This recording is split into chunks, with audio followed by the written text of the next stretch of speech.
Apat na paraan para tuluyan ng mawala ang mga ads na biglaang lumalabas sa iyong cellphone. Kung gusto mong malaman panoorin ang video, open ang Google Chrome.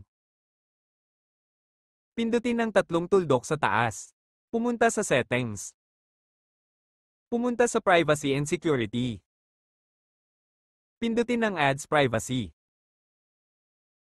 Ang una nating i-turn off ay itong ad topics. I-turn off ang ad topic. Pindutin ang back arrow sa taas tapos pumunta tayo sa ikalawa.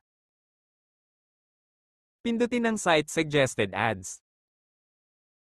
I-turn off ang Site Suggested Ads.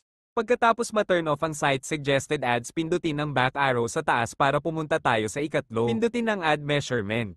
I-turn off ang Ad Measurement. Pagkatapos ma-turn off ang ad measurement, exit mo muna at pumunta tayo sa ikaapat na paraan. Pindutin ang phone setting. Pumunta sa baba at hanapin ang Google. Pindutin ang Google.